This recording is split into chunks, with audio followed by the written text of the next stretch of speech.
നമസ്കാരം, ഞാൻ സിജു രാജൻ. പലപ്പോഴും ബിസിനസ് ആരംഭിക്കുന്നവർ ഫേസ് ചെയ്യുന്ന ഏറ്റവും വലിയ ഇനീഷ്യൽ സ്റ്റേജിലുള്ള വെല്ലുവിളി എന്ന് പറയുന്നത് ആ ബിസിനസ്സിൻ്റെ പേര് കണ്ടുപിടിക്കുന്നതിലാണ്. ശരിയല്ലേ? ചിലരെ സംബന്ധിച്ചിടത്തോളം വളരെ ഈസി ആയിട്ട് വളരെ പെട്ടെന്ന് തന്നെ കുറച്ച് ദിവസങ്ങൾക്കുള്ളിൽ തന്നെ അവർ പേര് ഫൈനലൈസ് ചെയ്യും. മറ്റുള്ളവരെ സംബന്ധിച്ചിടത്തോളം മാസങ്ങളെടുത്ത് ചിന്തിച്ചു കഴിഞ്ഞാൽ പോലും ഒരു പേരിലേക്ക് അവർക്ക് എത്താൻ കഴിയത്തില്ല. ഒട്ടും ഒരു പേരിലും അവർക്ക് ഒരു സാറ്റിസ്ഫാക്ഷനും കാണാൻ കഴിയത്തില്ല. പലപ്പോഴും അവർക്ക് ആവശ്യം എന്ന് വെച്ച് കഴിഞ്ഞാൽ വളരെ പഞ്ചുള്ള ഒരു പേര് കേൾക്കുന്ന സമയത്ത് തന്നെ നല്ലൊരു ഇടിവെട്ട് പേരായിരിക്കണം, നല്ല പഞ്ചായിരിക്കണം. അപ്പോൾ ഈ പഞ്ചുള്ള പേര് തേടി തേടി പോയിട്ട് കിട്ടാത്തൊരവസ്ഥ, എത്ര തിരഞ്ഞാലും കിട്ടാത്തൊരവസ്ഥ, ഇവർക്കാണെങ്കിൽ ഒരിക്കലും കിട്ടത്തുമില്ല അത്തരത്തിലുള്ളൊരു പേര്. ഇതിനുള്ള റീസൺ എന്തായിരിക്കും? അതായത് ഒരു നെയിം ഐഡൻറ്റിഫിക്കേഷനിൽ പലപ്പോഴും നിങ്ങൾ അനുഭവിക്കുന്ന ബുദ്ധിമുട്ടിനുള്ള റീസൺ എന്താണ്? ആ ഒരു വിഷയത്തെക്കുറിച്ചിട്ടാണ് നമ്മൾ സംസാരിക്കാനായിട്ട് പോകുന്നത്. എനിക്ക് തോന്നുന്നു നമുക്കൊരു പരീക്ഷണം ചെയ്യാം. നിങ്ങളുടെ ഇതുവരെയുള്ള എല്ലാ അറിവുകളും മാറ്റിവെക്കുക, എല്ലാ നോളേജുകളും, ബ്രാൻഡിനെ കുറിച്ചിട്ടും എല്ലാത്തിനെ കുറിച്ചുള്ള നോളേജുകൾ മാറ്റി നിർത്തുക. ഒരു സാധാരണ മനുഷ്യനായിട്ട് ഇരിക്കുക. ഞാൻ കുറച്ച് പേരുകൾ വായിക്കാം, കുറച്ച് ബ്രാൻഡ് നെയിമുകൾ വായിക്കാം.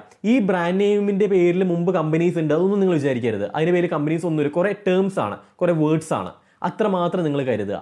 ആദ്യമായിട്ട് കേൾക്കുന്ന പോലെ നിങ്ങളത് മനസ്സിൽ ഒന്ന് ആ പേരിനെ ഒന്ന് കയറ്റി വയ്ക്കുക. റൈറ്റ്? ഓരോന്നായിട്ട് ഞാൻ വായിക്കാം. ഒന്ന് ഡബിൾ ഹോസ്, 2 കുതിരകൾ. ഓക്കെ, ഡബിൾ ഹോസ് എന്ന് പറയുന്ന പേര്. 2 VKC, 3 അക്ഷരങ്ങളേ ഉള്ളൂ. റൈറ്റ്? VKC. മറ്റൊന്ന് ഡവ്, DOVE, ഡവ് എന്ന് പറയുന്ന പേര്. മറ്റൊന്ന് മാമ എർത്ത്. റൈറ്റ്? മറ്റൊന്ന് ബാറ്റ, BATA, 4 അക്ഷരങ്ങളേ ഉള്ളൂ, ബാറ്റ. ഓക്കെ. മറ്റൊന്ന് ഡ്രങ്കൺ മങ്കി. നല്ല പേരല്ലേ, ഡ്രങ്കൺ മങ്കി. മറ്റൊന്ന് ID, 2 അക്ഷരങ്ങളാണ്, ID ഫ്രഷ്. ഓക്കെ. മറ്റൊന്ന് ഗോ ഡാഡി എന്ന് വെച്ച് കഴിഞ്ഞാൽ മലയാളത്തിലായി കഴിഞ്ഞാൽ അറിയാലോ, പോ അച്ഛ. Okay, go daddy. ഇത്രയും പേരുകളാണ്. ഇതൊന്ന് മനസ്സിലാലോചിക്കുക. ഇതിൽ ഏത് പേര് നിങ്ങൾ നിങ്ങളുടെ കമ്പനിക്ക് ഇടും? ഇതിനു മുമ്പ് നിങ്ങൾ ഈ പേരൊന്നും കേട്ടിട്ടില്ല എന്ന് വിചാരിക്കുക. നമുക്ക് ഓരോ പേരായിട്ട് നോക്കാം.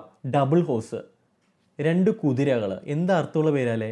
ഒട്ടും തന്നെ മാച്ച് അല്ലാത്തൊരു പേരല്ല. അതായത് ഒരു മസാല പൗഡറിന് ഇടാൻ പറ്റുന്ന പേരാണോ ഡബിൾ ഹോസ് എന്ന് പറയുന്നത്? 2 കുതിരകൾ. ഇതൊക്കെ ഞങ്ങളാരും സജസ്റ്റ് ചെയ്ത് ഞങ്ങളെ ഓടിച്ചിട്ട് തന്നെ. 2 VKC. അയ്യോ, VKC 3 അക്ഷരങ്ങളല്ലേ ഉള്ളൂ. അത് ഒരു പഞ്ച് തരുന്നുണ്ടോ VKC? ആരെങ്കിലും ഓർക്കുമോ 3 അക്ഷരങ്ങളൊക്കെ എന്ന് വെച്ച് കഴിഞ്ഞാൽ ചിലപ്പോൾ അക്ഷരങ്ങൾ മാറിപ്പോകത്തില്ലേ? ഡവ്, സോപ്പിനൊക്കെ ഡവ്ന്ന്, അത് ആ രീതിയിലുള്ള പേരുകളൊന്നും സോപ്പിന് ഈ മെഡിമിക്സ് കണ്ടില്ലേ, അങ്ങനത്തെയൊക്കെ പേരൊക്കെയാണെന്നുണ്ടെങ്കിൽ സുഖം ഉണ്ടാവുള്ളൂ. ഡവ് എന്ന് പറയുന്ന പേര് സോപ്പിനൊക്കെ മാച്ച് ആവുമോ? മാമ എർത്ത്, അതെന്ത് പേര്? ആൾക്കാർ കേരളത്തിലൊന്നും പുറത്ത് ഇറക്കാൻ കഴിയത്തില്ലല്ലോ അങ്ങനെയാണെന്നുണ്ടെങ്കിൽ. മാമ എർത്ത്, അത് കുറച്ച് നീണ്ടു പോയില്ലേ? MAMAEARTH, 9 അക്ഷരങ്ങളൊക്കെ എന്ന് വെച്ച് കഴിഞ്ഞാൽ കുറച്ച് കൂടുതലല്ലേ ചേട്ടാ? എങ്കിൽ വേണ്ട, നമുക്ക് 4 അക്ഷരങ്ങളാക്കാം. ബാറ്റ. എന്തൊരു ഒരു മോശം പേരാണ് ബാറ്റ. അതായത് ഒരു ചെരുപ്പിനൊക്കെ ഇടാൻ പറ്റുന്ന പേരാണ്. കേൾക്കുമ്പോൾ ഒരു പഞ്ചില്ലല്ലോ, ബാറ്റ ചെരുപ്പ്, ബാറ്റ ഷൂ. ഒട്ടും പഞ്ചില്ലാത്തൊരു പേരല്ലേ, ബാറ്റ, പാറ്റ. അതിൻ്റെയൊക്കെ ഒരു റിസംബ്ലൻസ് വരുന്നു. അപ്പോൾ ആൾക്കാരിത് ലോ ക്വാളിറ്റി പ്രൊഡക്റ്റാണെന്ന് വിചാരിക്കില്ലേ ബാറ്റ എന്നൊക്കെ ഇട്ട് കഴിഞ്ഞാൽ. ഡ്രങ്കൺ മങ്കി, ഡ്രങ്കൺ മങ്കി, ഇത് കുടികാരനായിട്ടുള്ള കുരങ്ങൻ. ഏതെങ്കിലും ഒരു കടയ്ക്ക് ഷോപ്പിന് ഇടാൻ പറ്റുന്ന പേരാണോ? ഒരു ഡ്രിങ്കിന് ഇടാൻ പറ്റുന്ന പേരാണോ ഡ്രങ്കൺ മങ്കി എന്ന് പറയുന്ന പേര്? എന്ത് മോശം പേരാ. അടുത്താണ് ID ഫ്രഷ്. എന്ത് ഫ്രഷാ? ID ഫ്രഷ്, 2 അക്ഷരങ്ങളെ. അതും ഏതൊരു ലോക്കൽ ബ്രാൻഡിൻ്റെ ഒരു സെറ്റപ്പല്ല ID ഫ്രഷ് എന്നൊക്കെ പറയുന്ന പേര്. ഇത് ഒരു പഞ്ചില്ല ഈ ഒരു പേരുകൾക്കൊന്നും. റൈറ്റ്? ഏത് പേരും ഒരു പഞ്ചില്ല. പിന്നെ ഗോ ഡാഡി, ഇതിട്ട് കഴിഞ്ഞാൽ തീർന്നു, ബിസിനസ് അങ്ങ് തീർന്നു. ഗോ ഡാഡി എന്ന് വല്ലതും പേരിട്ട് കഴിഞ്ഞാൽ. അപ്പോൾ ഇത്രയും പേരുകൾ, ഇതിൽ ഒരു പേരും നിങ്ങൾക്ക് സാറ്റിസ്ഫൈഡ് ആവത്തില്ല. കാരണം എന്ന് വെച്ച് കഴിഞ്ഞാൽ നിങ്ങൾ ഒരു പേരിൽ സാറ്റിസ്ഫൈഡ് ആവില്ല എന്നുള്ളത് തന്നെയാണ്. കാരണം നിങ്ങളുടെ മനസ്സിൽ ഓൾറെഡി എക്സ്റ്റാബ്ലിഷ്ഡ് ആയിട്ടുള്ള കുറേ പേരുകളുണ്ട്, കയറിയിട്ടുള്ള പേരുകളുണ്ട്. ഇതേപോലൊരു പേര് നിങ്ങൾ നോക്കും, പക്ഷെ നിങ്ങൾക്ക് കിട്ടത്തില്ല. ഇത്തരത്തിലുള്ള പേരുകൾ ഇട്ട് കഴിഞ്ഞാൽ നിങ്ങളത് അക്സെപ്റ്റ് ചെയ്യത്തില്ല. എന്തുകൊണ്ട് ഈ പേരുകൾ ഇത്രത്തോളം ഫേമസ് ആയി? ഡവ് എന്ന് പറയുന്നതാണെങ്കിലും, ID ഫ്രഷ് എന്ന് പറയുന്നതാണെങ്കിലും, VKC എന്ന് പറയുന്നതാണെങ്കിലും, മാമ എർത്ത് എന്ന് പറയുന്നതാണെങ്കിലും, ഇതെല്ലാം എന്തുകൊണ്ട് ഇത്ര ഫേമസ് ആയി? ആ പേര് കൊണ്ടാണോ? അല്ല. പേര് കൊണ്ടല്ല നമ്മൾ ഈ ഉൽപ്പന്നങ്ങൾ വാങ്ങുന്നത്. മാമരത്തിൻ്റെ ഒരു ക്രീം വാങ്ങാൻ കാരണം ആ പേര് കൊണ്ടല്ല. VKCയുടെ ഒരു പ്രോഡക്റ്റ് ഷോപ്പിൽ പോയിട്ട് ചേട്ടാ VKCയുടെ ചെരുപ്പ് വേണമെന്ന് പറയുന്നത് ആ VKC എന്ന് പറയുന്ന പേര് കൊണ്ടല്ല, ആ പ്രോഡക്റ്റിൻ്റെ ഗുണം കൊണ്ടാണ്. ആ പ്രോഡക്റ്റിൻ്റെ ഗുണം കൊണ്ടാണ് ഈ പേരുകൾ ജനങ്ങൾ തിരിച്ചറിയാനായിട്ട് തുടങ്ങിയത്. അല്ലാതെ ഈ പേരുകൾ കൊണ്ടല്ല പ്രോഡക്റ്റ് തിരിച്ചറിയാനായിട്ട് തുടങ്ങിയത്. ഇത് ഏത് പേരിനാണ് പഞ്ചുള്ളത്? ഒരു പേരിനും പഞ്ചില്ല. പഞ്ച് ഉണ്ടായി വരികയാണ്. ഉണ്ടായി വരുന്നതിൻ്റെ റീസൺ എന്ന് പറയുന്നത് ഒന്ന് നിങ്ങളുടെ പ്രോഡക്റ്റിൻ്റെ ഗുണവും, മറ്റൊന്ന് എത്ര എഫക്റ്റീവായിട്ട് നിങ്ങൾ മാർക്കറ്റിംഗ് ചെയ്യുന്നു, ആൻഡ് ആൾസോ നിങ്ങളുടെ ബിസിനസ് മോഡൽ. ഈ 3 കാര്യങ്ങൾ പെർഫെക്റ്റ് ആണെന്നുണ്ടെങ്കിൽ ഡെഫിനറ്റ്ലി ആൾക്കാർ നിങ്ങളുടെ ബ്രാൻഡിനെ തിരിച്ചറിഞ്ഞോളും ആ പേര് വഴി. ഒരു പേരിൽ എന്തിരിക്കുന്നു അത്ര തന്നെയാണ് ഇതിനകത്തുള്ളത്. ഇവിടെ നമ്മൾ ഒരുപാട് റിസർച്ച് ചെയ്ത് ഒരുപാട് മാസങ്ങൾ തള്ളി നീക്കിക്കഴിഞ്ഞാൽ you will never satisfied with the given names. അത് അങ്ങനെയാണ്. അപ്പം നിങ്ങൾ ഒരിക്കലും പേരിൽ ഓവർ കോൺഷ്യസ് ആവരുത്. എന്ന് വെച്ച് എങ്കിൽ പിന്നെ നമുക്ക് മസാല പൗഡറാണ്, ഇപ്പോൾ പ്രകൃതി എന്ന് പറയുന്ന പേരിടാം, അല്ലാന്നുണ്ടെങ്കിൽ നിള എന്ന് പറയുന്ന പേരിടാം, അല്ലാന്നുണ്ടെങ്കിൽ സ്വാദ് എന്ന് പറയുന്ന പേരിടാം. പലർക്കും ആഗ്രഹം അങ്ങനത്തെ ഒക്കെ ആണല്ലോ, പക്ഷെ ഒന്നും കിട്ടത്തില്ല.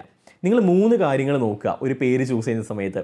ഒന്ന്, ഡൊമൈൻ അവൈലബിൾ ആണോ, .com അവൈലബിൾ ആണോ എന്ന് നോക്കുക. .in അല്ലെങ്കിൽ .org .edu അതൊന്നുമല്ല, നമുക്ക് .com നമുക്ക് അവൈലബിൾ ആണോ നോക്കുക. 2, ഗൂഗിൾ ആ പേര് ജസ്റ്റ് ഒന്ന് അടിച്ച് നോക്കുക. ഏതെങ്കിലും ഒരു കമ്പനി എവിടെയെങ്കിലും ആ പേരിലുണ്ടോ? ഉണ്ടെങ്കിൽ ആ പേരെടുക്കരുത്. And also 3, trade mark availability. നമുക്ക് ഒരിക്കലും ഒരു പേരും 100% ട്രേഡ് മാർക്ക് കിട്ടുന്ന ഉറപ്പ് പറയാനൊന്നും കഴിയത്തില്ല. അപ് ടു 80% ഏത് പേരും ഞങ്ങൾക്ക് ഉറപ്പ് കൊടുക്കാറുള്ളൂ. സോ ഒരു 80% വരെ ഓക്കെ ആണോ ഈ പേര് എടുക്കുന്നത് വഴി? 20% എപ്പോഴും റിസ്ക് ആണ് ട്രേഡ് മാർക്കിൻ്റെ കാര്യത്തിൽ. അപ്പോൾ ഇത്രയും കാര്യങ്ങൾ നോക്കി ഇത് ഓക്കെ ആണ്, എൻ്റെ ആൾസോ പ്രോഡക്റ്റുമായിട്ട് കുറച്ചൊക്കെ മാച്ച് വരുന്നുണ്ട് എങ്കിൽ definitely you can choose that name. നിങ്ങൾക്ക് ആ പേര് ചൂസ് ചെയ്യാം, ബാക്കി കാര്യങ്ങളെല്ലാം പ്രൊസീഡ് ചെയ്യാം. ആൾക്കാരുടെ മനസ്സിൽ കയറിക്കോളും. എപ്പോൾ കയറിക്കോളും? നിരന്തരമായിട്ട് ബ്രാൻഡിങ്ങിൻ്റെ സെക്കൻഡ് സ്റ്റേജ്, നമ്മൾ ബ്രാൻഡ്സും പിരമിഡിനകത്ത് പറയുന്നതാണ്. ഫസ്റ്റ് ഫൗണ്ടേഷൻ സ്റ്റേജാണ്, സെക്കൻഡ് വിസിബിൾ സ്റ്റേജാണ്. എന്ന് വെച്ചാൽ ജനങ്ങളിലേക്ക് എത്തിച്ചു കൊടുക്കുന്ന ആ മാർക്കറ്റിംഗ് സ്റ്റേജ്. അവിടെ റെഗുലറായിട്ട് നിങ്ങളുടെ വാല്യൂ എന്താണെന്ന് ഐഡൻറ്റിഫൈ ചെയ്തിട്ട് ആ വാല്യൂ ജനങ്ങളിലേക്ക് എത്തിച്ചു കൊടുത്തു കഴിഞ്ഞാൽ, ഈ പേരിൽ എത്തിച്ചു കൊടുത്തു കഴിഞ്ഞാൽ ഡെഫിനറ്റ്ലി ആൾക്കാർ ഓർക്കുന്നുള്ളതാണ്. അതുകൊണ്ടാണ് ഈ പറയുന്ന പേരുകളെല്ലാം ഞാനിപ്പോൾ പറഞ്ഞത്. ഡബിൾ ഹോസ് ആണെങ്കിലും VKC ആണെങ്കിലും മാമയർത്ത് ആണെന്നുണ്ടെങ്കിലും ഡവ് ആണെന്നുണ്ടെങ്കിലും ഡ്രങ്കൻ മങ്കി ആണെന്നുണ്ടെങ്കിലും ഇതെല്ലാം ഓർക്കാനായിട്ടുള്ള കാരണം ഇത് റെഗുലറായിട്ട് നമ്മൾ കാണുന്നതുകൊണ്ടാണ്. അപ്പോൾ പഞ്ചുള്ള പേരെന്ന് പറയുന്നൊരു പേര് ഇല്ല, നമ്മൾ പഞ്ച് ഉണ്ടാക്കിയെടുക്കുകയാണ്. അതിനുള്ള റീസൺ എന്ന് പറയുന്നത് നിങ്ങളുടെ പ്രോഡക്റ്റിൻ്റെ ഗുണവും നിങ്ങളുടെ ബിസിനസ്സിൻ്റെ മോഡലുമാണ്. റൈറ്റ്? നമ്മൾ brandism business model workshop 2 day online workshop conduct ചെയ്യുന്നുണ്ട്. 1-to-1 ആണ്. ഒരുപാട് പേരെ ഇരുത്തിക്കൊണ്ട് കുറേ ക്ലാസ്സുകൾ, റെക്കോർഡഡ് സെഷനോ അങ്ങനത്തെ ക്ലാസ്സസ് എടുക്കുന്ന പരിപാടിയല്ല. 1-to-1 ഇൻട്രാക്ഷനിലൂടെ നിങ്ങളും ഞാനും തമ്മിലുള്ള, അല്ലെങ്കിൽ നമ്മുടെ ടീമും തമ്മിലുള്ള ഇൻട്രാക്ഷനിലൂടെ നിങ്ങളുടെ ബിസിനസ്സിന് വേണ്ടുന്ന ഒരു ബിസിനസ് മോഡൽ ഉണ്ടാക്കുന്ന ഒരു വർക്ക്ഷോപ്പ്. ഏറ്റവും പ്രൈമറി സ്റ്റേജിൽ ചെയ്യേണ്ട ഒരു സംഭവമാണ്.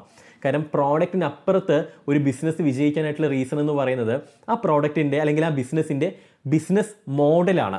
ആ ബിസിനസ് മോഡൽ ഡെവലപ്പ് ചെയ്യുന്ന ഒരു വർക്ക്ഷോപ്പാണ്. ഒപ്പം തന്നെ നിങ്ങളുടെ സൈക്കോമെട്രിക് അസസ്മെൻറ്റ് ഏറ്റവും മികച്ച ടൂളാണ് നമ്മൾ യൂസ് ചെയ്യുന്നത്. ലോകത്തിൽ തന്നെ ഏറ്റവും മികച്ച ടൂൾ യൂസ് ചെയ്തിട്ടുള്ള നിങ്ങളുടെ സൈക്കോമെട്രിക് അസസ്മെൻറ്റ്, നിങ്ങളുടെ സ്വഭാവം മനസ്സിലാക്കിയിട്ട് അതിൻ്റെ പ്രശ്നങ്ങൾ ഐഡൻറ്റിഫൈ ചെയ്ത് അതിനെ മാറ്റി നമുക്ക് ബിസിനസ്സിനെ നല്ല രീതിയിൽ സ്മൂത്തായി റൺ ചെയ്യാൻ പാകത്തിലേക്ക് ആക്കുന്ന ഒരു 2 day വർക്ക്ഷോപ്പ് നമ്മൾ ഓർഗനൈസ് ചെയ്യുന്നുണ്ട്.